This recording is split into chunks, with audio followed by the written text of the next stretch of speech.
Campaign news tonight. We now know who will be Governor J.B. Pritzker's right-hand man in his re-election campaign. This morning, his campaign announced Christian Mitchell will be his running mate.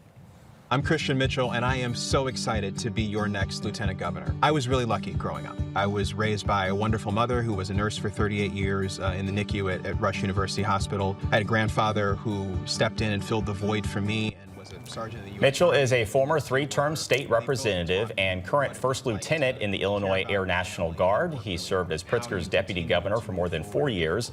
Juliana Stratton, the current lieutenant governor, is running for the U.S. Senate to fill Senator Dick Durbin's seat. Durbin is not seeking re-election next year.